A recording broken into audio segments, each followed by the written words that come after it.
अब मैं अपने प्रोग्राम को बिला किसी ताखीर के आगे बढ़ाता हूँ और इसी मकतब की होनहार तालिबात उनको मैं दावत दूंगा कि वो एक नज़म पढ़ेंगी। नज़म का उन्वान ये वक्त की नज़ाकत को पहचानते हुए बड़ा ही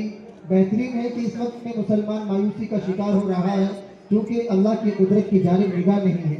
इस नज़म में इस तरफ हमें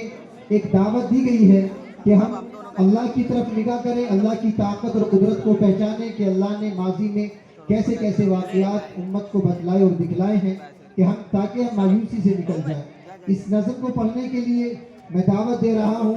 आलिया सिराज खाटिक, अक्सा आबिद शेख, इकरा फिरोज खान, ये तीनों बच्चियाँ स्टेज पर आकर अपनी नज़म पेश करें। अस्सलामुअलैकुम वरहमतुल्लाहि वबरकातुहू। कभी मायूस मत होना उम्मीदों के समंदर में, कला तुम आते रहते हैं सफीने डूबते भी है, सफर लेकिन नहीं रुकता, मुसाफिर टूट जाते हैं मगर मल्ला नहीं थकता, सफर तय हो के रहता है, सफर तय हो के रहता है। कभी मायूस मत होना अंधेरा कितना गहरा हो, कभी मायूस मत होना अंधेरा कितना गहरा हो, कभी मायूस मत होना खुदा वाकिफ है नादिर भी, खुदा दाहिर है बातिन भी, वही है हाल से वाकिफ, वही सीनों के अंदर भी, मुसीबत के अंधेरों में तुम्हें गिरने नहीं देगा। कभी मायूस मत होना,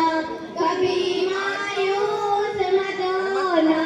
कभी मायूस मत होना अंधेरा कितना गहरा हो, कभी मायूस मत होना अंधेरा कितना गहरा हो, कभी तुम आग कर देखो तुम्हारी आंख के आंसू यूं ही ढलने नहीं देगा, तुम्हारी आस की गागर कभी गिरने नहीं देगा, हवा कितनी मुखालिफ हो तुम्हें उड़ने नहीं देगा। कभी मायूस मत होना, कभी मायूस मत होना, कभी मायूस मत होना अंधेरा कितना गहरा हो, कभी मायूस मत होना अंधेरा कितना गहरा हो। वाह इंसाफ की चौकी जरा धीरे से चलती है मगर चौकी के पाटों में बहुत बारीक पिसता है, तुम्हारी एक का बदला वासा तर्स ज्यादा है, नियत तुलसी है पलड़ों में। कभी मायूस मत होना, कभी मायूस मत होना, कभी मायूस मत होना